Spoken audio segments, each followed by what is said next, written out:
today we're going to look at the strategy called set them up, knock them down. We're going to use this as a technique to strengthen our counterclaims, right? And as you know, in order to build a strong argument or a stance, right, you need to know the other side, right? And you need to know the other side's evidence in order to use it against them, right? So this is a way that you'll be able to take this strategy into the Great Gatsby essay we've been working on. In front of you, you have the paragraph that Ms. JMH and I wrote last night, right?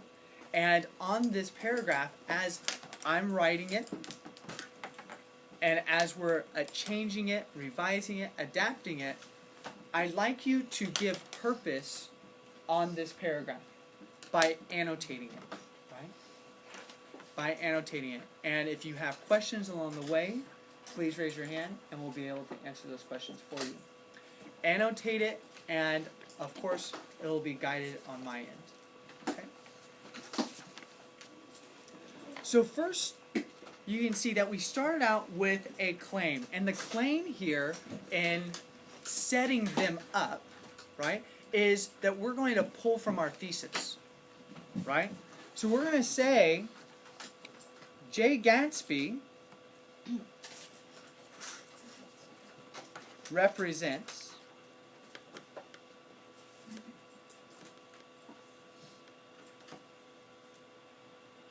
I'll come into focus here. Jay Gatsby represents the American dream.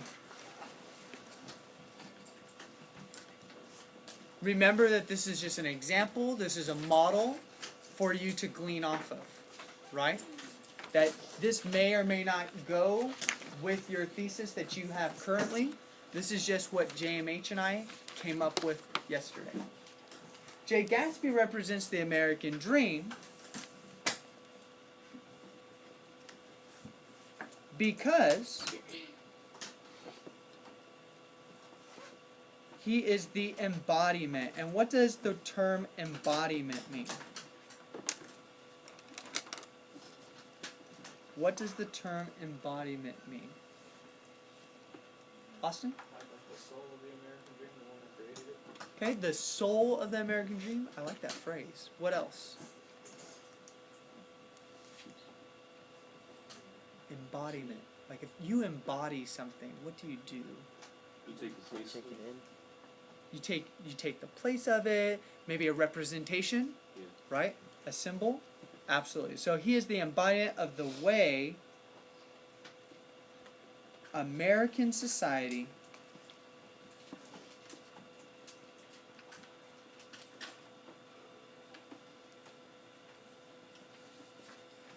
provides its motivated citizens. So why is the term motivated there? Say that louder here.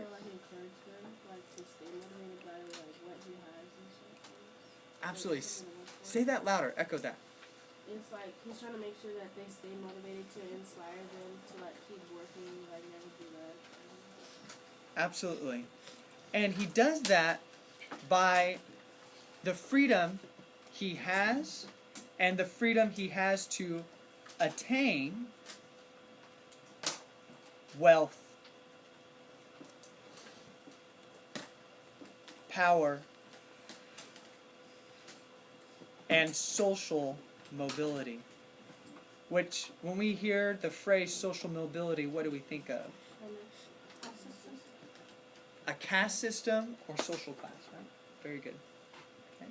So, that is derived from our thesis. That is us setting up, right? Setting up the paragraph. And we're going to continue this by saying, however. Boom. And what does that tell us immediately when we use a term like however? Transition. It's a transition. Right? So, however, a careful analysis of Gatsby's life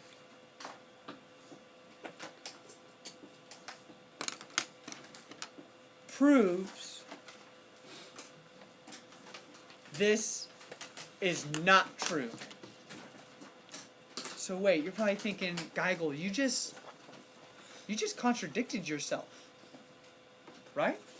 Like you're saying, okay, Gatsby represents the American dream because he's the embodiment of wealth, power, and social mobility, right? But then now you're saying a careful analysis of Gatsby's life proves that this is not true. Right? So that's us playing devil's advocate. Again, and we can annotate this in the margin, right? This is setting them up. We give them the gist of our thesis. Right? Let me repeat that. We give our readers the gist of our thesis, but then we say, oh yeah, there is another side though. This may not be entirely true.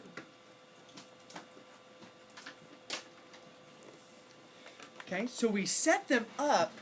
Now we have to knock them down. Okay?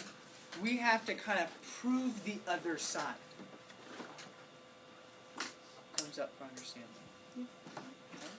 How do we do that? We have our claim, we have our counterclaim. Where can we go next to knock them down?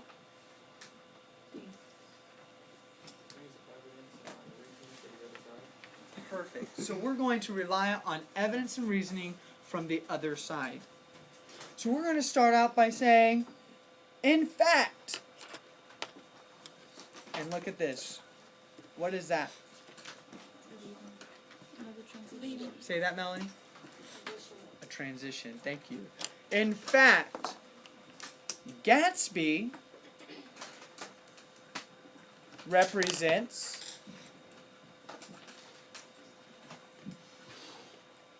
the death of the American dream.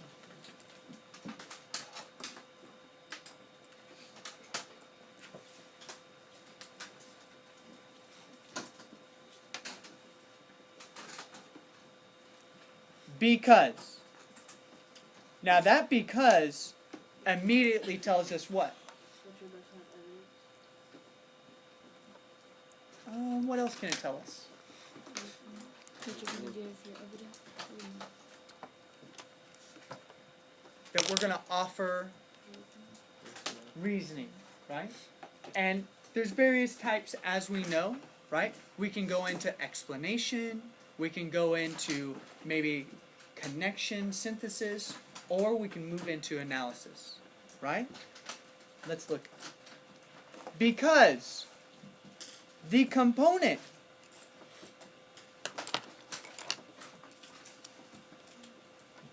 of the dream he desired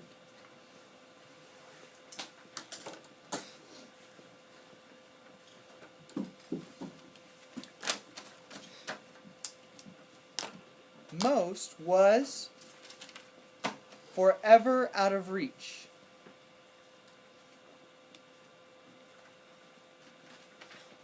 And that was social mobility. Why do we use a colon there? Why do we use a colon there? Because we're explaining the dream he desired most. Absolutely, right? We're putting a name to the face, right? And so, saying that social mobility, as Cecilia said, right, that is what was out of reach for him. He could have all the wealth, but did he have that social onus, right? Did he have the culture behind him? Okay. We're going to move into Daisy, because Daisy is so much of a part of his social mobility, right? Can we say that Gatsby's in the upper echelon of social class? Yes and no. Why not? Because he's made money. Because he really doesn't talk to people in that class. So he wouldn't talk to people in those class, but even in the upper echelon of those classes, right? Was there a divide? How? Old and new money. Say that louder, Keela. Old money and new money. Old money versus new money. And Fitzgerald does a beautiful job of separating that, right? How does he separate it? West egg and east egg. Location, right? Keros, right? He gives West egg, East egg. West egg, new money, East egg, old money. Was it kind of like timing? Say that louder. Like, is it kind of like timing how like he set up the book so he wanted us to like notice it? Agreed. Agreed. And that, Harriet, is understanding the structure of fictional text. Right? Excellent. So Daisy,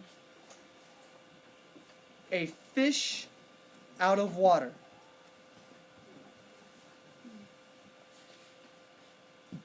At Gatsby's party. So we're setting a scene here. I'm going to stop here in the middle of the sentence. Why is this so significant? Why do we say Daisy, a fish out of water? Like why would we write it in that way? It's a lead-in, kind of like a metaphor type lead-in. Perfect. So it's a lead-in to potential evidence, right? But how are we leading it in? And you said it, Harriet. It's a metaphor. Like, is Daisy really a fish? No. No. Do I need to do that again? Yeah. Yeah. Right? Is Daisy really a fish? No. Right? But is she a fish out of water at the party? Yeah. Yeah. Meaning what? She doesn't fit in. She doesn't fit in. She might feel isolated, right? Okay. Awkward would be a good word. Okay. So Daisy, a fish out of water at Gatsby's party, among new money folk.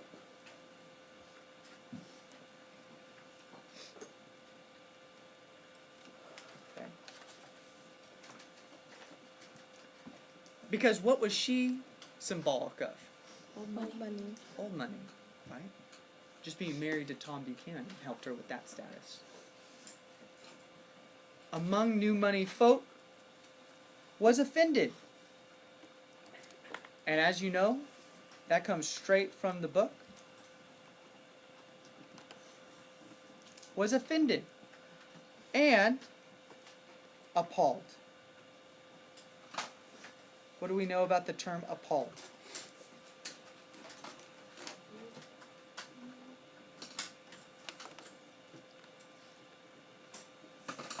Could have been astonished. Kind of astonished, right? Kind of put back, right? Appalled. So, taken aback. She was appalled by West Egg. And now she's going to go on this rant, right? And note the ellipses. Appalled. And it's interesting why Fitzgerald used appalled twice. Why do you think he did that? To have more emphasis, maybe? More emphasis. Don't you see that in political speeches? Right? They use the same word over and over and over again. Absolutely. Right? Political speeches, they use repetition to pull their viewers in. In this case, the reader. Appalled by its raw vigor that chafed under the old euphemisms. Euphemisms are kind words.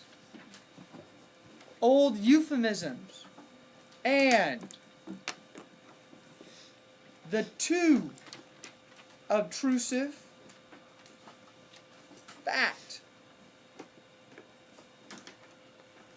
that hurted. And remember, whose perspective is this?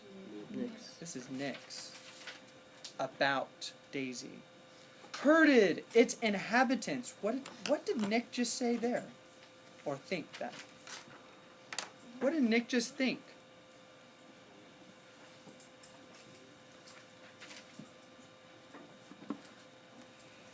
Herded its inhabitants. Do people get herded? No. right? What type of mammal gets herded? Cattle, right?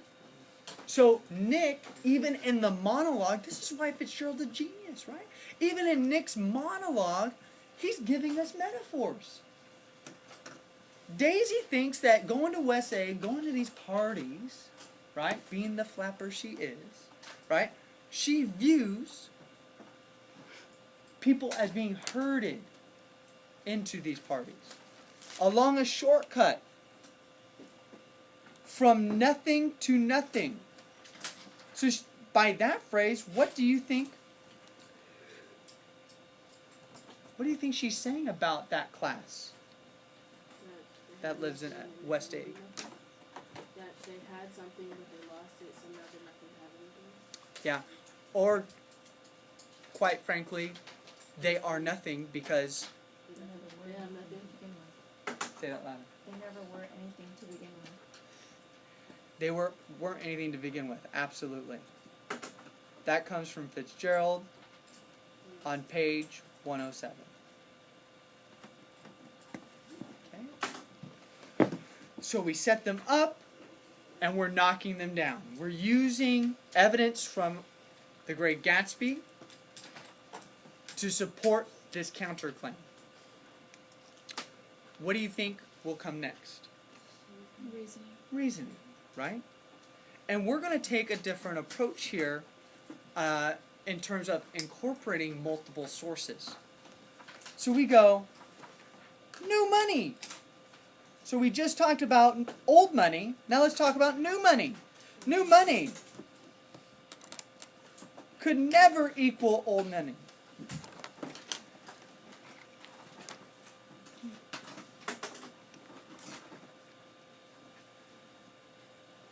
Then or now. Nearly 100 years later. So what's 100 years from the 1920s? Okay, about 2015, right? Nearly 100 years later,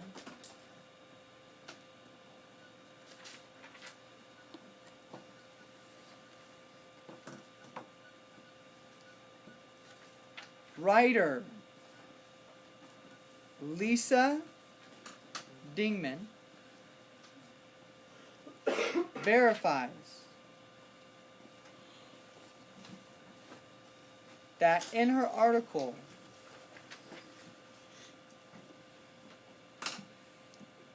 and her article's name is what? Old Money Family. Yep. Old Money. Families that have been richest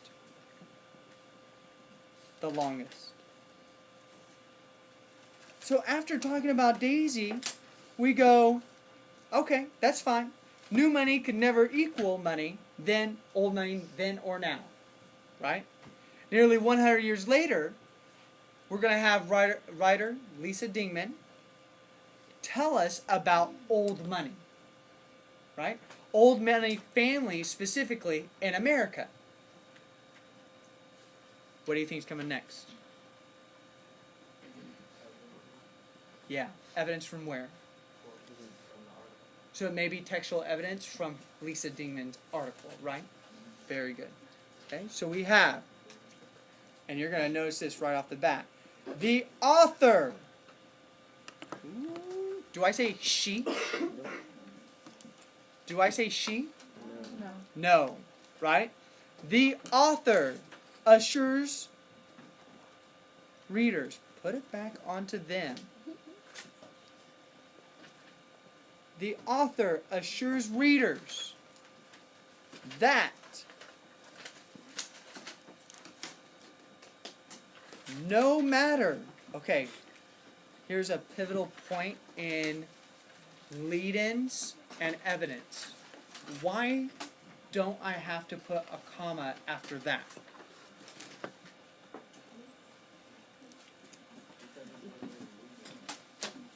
Okay, say that louder, Austin.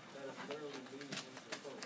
It literally weaves into the quote. There is no pause needed, right? It's as if you're reading without the quotation mark, right? It's very cohesive. So we have the author assures readers that no matter, right? Subject-verb agreement stands. Yes. So basically, like, you wanted to emphasize just that part in the quote. Correct. Correct. And another way you can do that is using ellipses, right? That's another variation of that. Okay? So no matter how hard top billionaires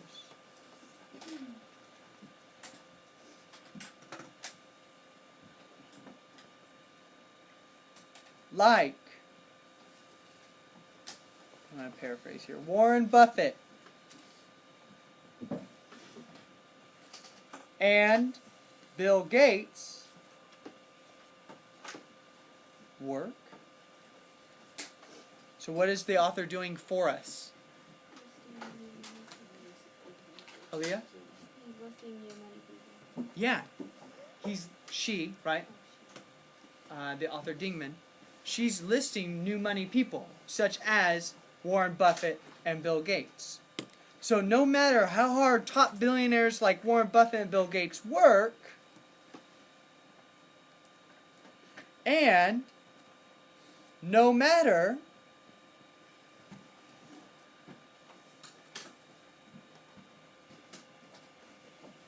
how much money they rake in,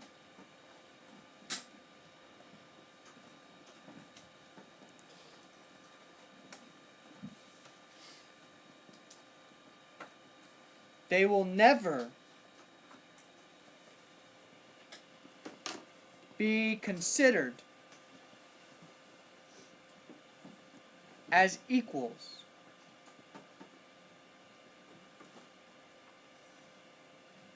by old rich families.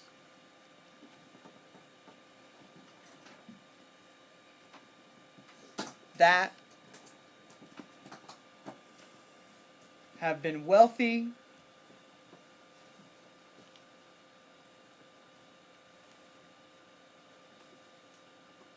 for centuries.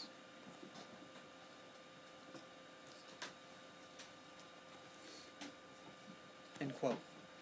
And so we have, what is Lisa Dingman trying to tell us?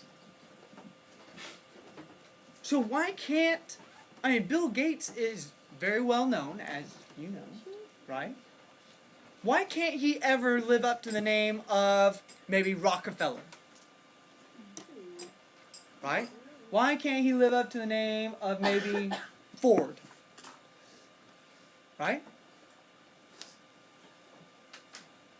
He has the money, but why doesn't that give him social status? Thoughts? His heritage. So his heritage, right? So it's almost like he's first year billionaire. Can I make a connection like first year college graduate? Right? What else, Harriet? Maybe his past, like what he's done, maybe he's not, like he might be financially stable, but maybe to buy something, he might not be able to purchase it. Okay. Let's put it like this. Could he, if Rockefeller was still around, could he go to a cocktail party and have the same dynamic discussions with Rockefeller? With grace and passion. Sense of awareness. No. Right? Now, let's put it in perspective, right? Maybe further generations of the Gates family, right?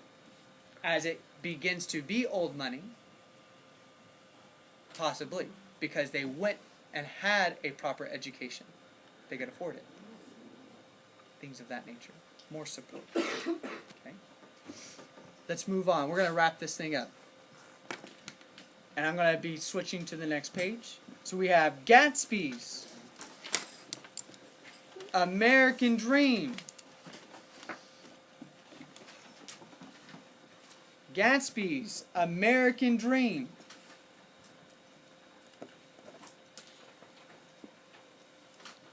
was dead.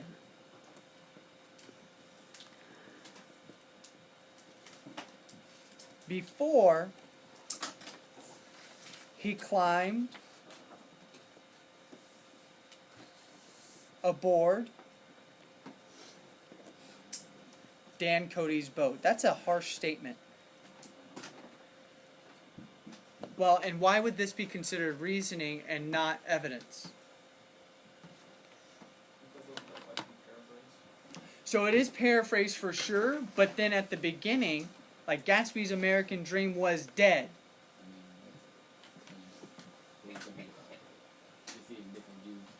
Yeah. That's an opinion, right? Gatsby's American Dream was dead. That's my opinion as the writer.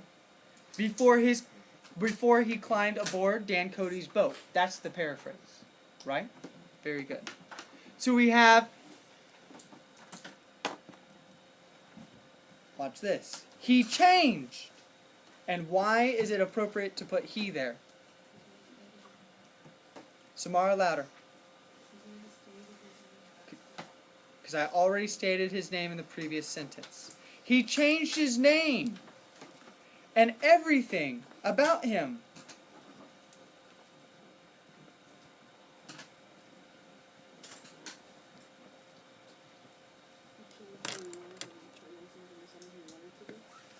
Why is that in blue? Because he actually did that. Because he actually did that. And if we wanted to, we could supply evidence for it, right? So it's a sense of paraphrasing. Okay. I'm sorry, this is a comma. Himself. But he would remain.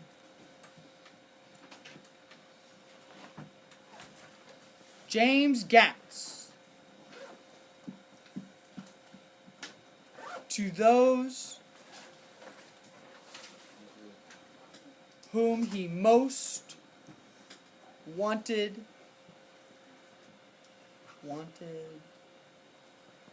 to be Jay Gatsby.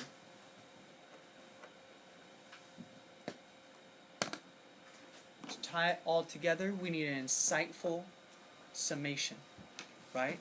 We need a transition. We need a transition that embeds our reasoning and our claim, right? So our transition is not only just an overall statement, but we are weaving in what we stated in our orange, our reasoning, and tying it back to our claim. Watch this. High society. And I hear people switching pins. High society is impenetrable. Whoa. Impenetrable. What do our inferences tell us?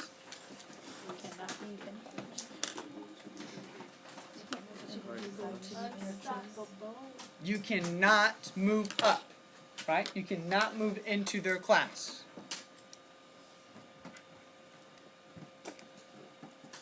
High society. And note, what did we learn from Fitzgerald? What did we use? The doubling emphasis. We use repetition, right? So you see how we are gleaning information from Fitzgerald's writing structure, right? Why can't we use that? We can. High society is impenetrable. High society is something.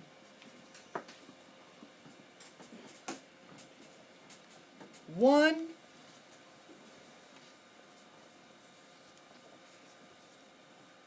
is born into.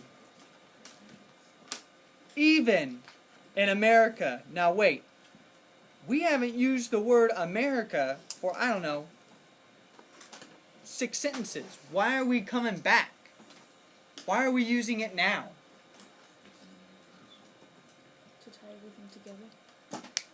Say that louder. To tie everything together. To tie it back, right? Because in our counterclaim, when we set them up, what did we use? We went to the American dream.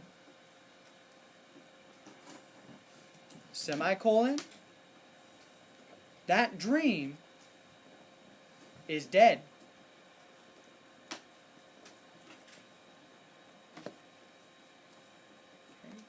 So to review, I'm going to give you a 1-minute dyad, finding a partner, finding a peer, right? You're going to have a 1-minute dyad to explain, set them up, knock them down. Specifically, how did we knock them down? How did we give purpose to each sentence? After our discussion, we're going to move into our counterclaims and finding the appropriate evidence and building our counter argument itself.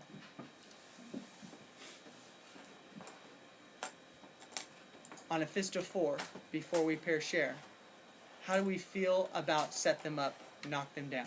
4 meaning I can teach it to my elbow partner. 3, I need a little bit of help, but I can do it on my own. 2, meaning I need to see the lesson again, maybe some help from a peer. 1, definitely one-on-one with Geigel. Fist of 4. Nice. Okay. So I see majority of 3s, couple 4s. I'd say about 3.25. Excellent. You have 1 minute. Dyad, beginning now.